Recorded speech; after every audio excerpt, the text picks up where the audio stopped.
নমস্কাৰ এতিয়া আমি অনুশীলনী 1.1 2 নম্বৰ কোৱেশ্চনটো চেষ্টা কৰিম সমাধান কৰিব 2 নম্বৰ কোৱেশ্চনটো আছে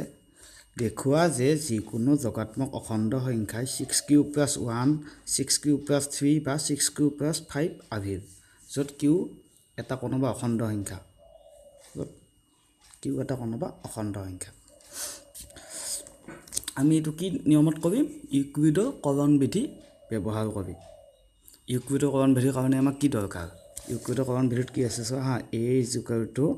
bq + r য'ত r টো শূন্যতকৈ ডাঙৰ বা সমান কিন্তু b তকৈ সৰু আমাক কি লাগিব এটা অখণ্ড সংখ্যা লাগিব a আন এটা অখণ্ড সংখ্যা লাগিব b তেতিয়াহে আমি ইউক্লিডৰ বিধি প্ৰয়োগ কৰি আমি সমাধান কৰিব পাৰিম তাৰ কাৰণে আমি কি ধৰিম এইটো ধৰা হ'ল এটা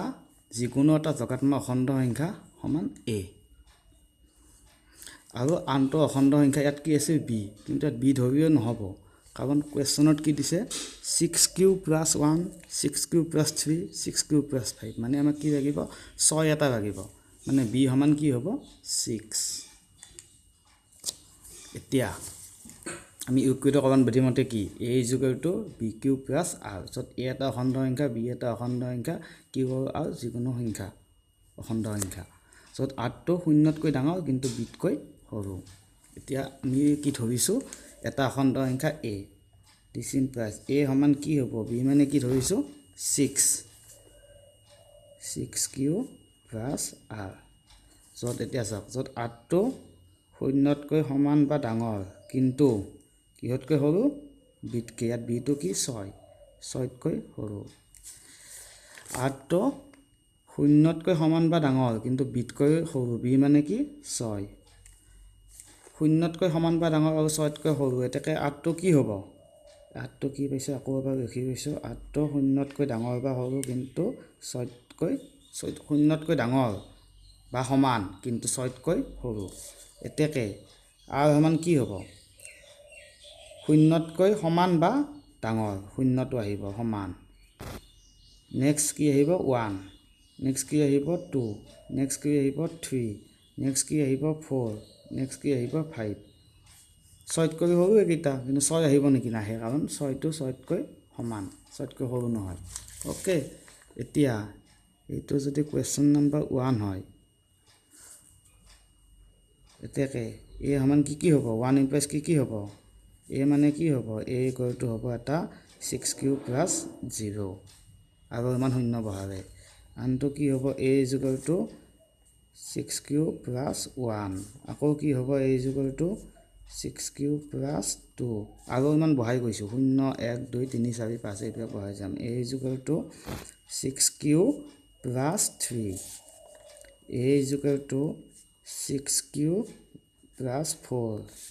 নেক্সট কি আহিব a = 6q + 5 ইয়াত প্ৰশ্নত কি দিছে q এটা যিকোনো অখণ্ড সংখ্যা q এটা যিকোনো অখণ্ড সংখ্যা মানে কি q = কি হ'ব পাৰে 0 ± 1 + 1 বা বিয়োগ 1 ± 2 + 2 বা বিয়োগ 2 ± 3 + 3 বা বিয়োগ 3 যিকোনো হ'ব পাৰে ইয়াত চাওক a = 6q + 0 6 লগত যিকোনো অখণ্ড সংখ্যা পূৰণ কৰি আমি সদায় কি সংখ্যা পাম ভাবক 6 লগত যদি আমি 1 পূৰণ কৰো কি পাম 6 6 লগত 2 পূৰণ কৰিলে কি পাম 6 2 * 12 6 লগত 3 পূৰণ কৰিলে কি পাম 6 * 18 মানে কি পাম আমি এটা যুগ্ম সংখ্যা চাওক 6 12 18 আমি যিকোনো প্ৰকাৰে যুগ্ম সংখ্যাই পাম 6 লগত যিকোনো সংখ্যা পূৰণ কৰি আমি কি পাম যুগ্ম সংখ্যা পাম গতিকে এইটো কি হ'ব যুগ্ম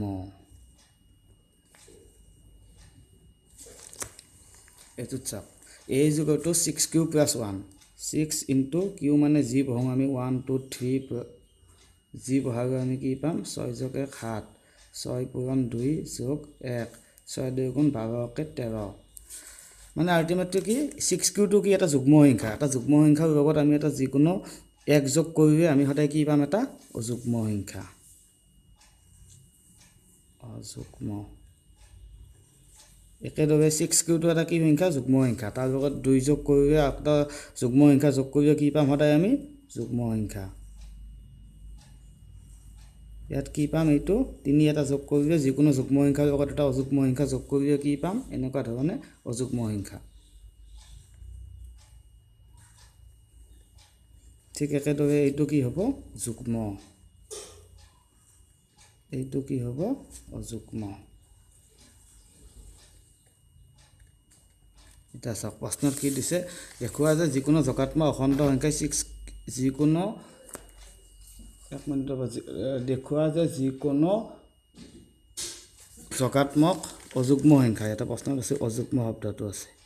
অযুগ্ম মানে আমাক কি সুধিছে যিকোনো যোগাত্মক অযুগ্ম সংখ্যাই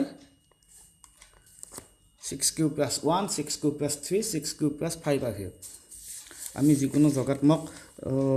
অযুগ্ম অখণ্ড সংখ্যা কি ধৰিছো যিকোনো এটা যোগাত্মক অযুগ্ম যিকোনো যোগাত্মক অযুগ্ম সংখ্যা আমি a বহি ধৰিছো গতিকে আমি কি পাইছো অযুগ্ম কেইটা একেলগে লিখিলে কি হ'ব a = 6 কিউব প্লাস 1 a = এটা কি হ'ব অযুগ্ম 6 কিউব প্লাস 3 a = কি পাইছো আমি 6 কিউব প্লাস 5 এই কেইটা সংখ্যা অযুগ্ম এতিয়া আমি ক'ব পাৰিম না ইয়াত যে যিকোনো অযুগ্ম অখণ্ড সংখ্যাই এতেকে যিকোনো অযুগ্ম অখণ্ড সংখ্যাই 6 কিউব প্লাস 1 6 কিউব প্লাস 3 আৰু 6 কিউব প্লাস 5 আৰু বুজি পাইছেনে ইয়াত কি কৰিছো আমি ইয়াত অযুগ্ম বিভাগ যুগ্ম বিভাগ আমি 1 অযুগ্ম বিভাগ কৈছো কাৰণ প্ৰশ্নত আমাক অযুগ্ম বিভাগ বিচাৰিছে গতিকে আমি কি অযুগ্ম কোন কেইটা হ'ব 6 cube plus 1 6 cube plus 3 6 cube plus 5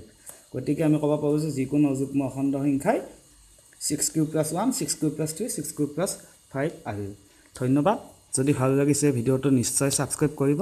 ধন্যবাদ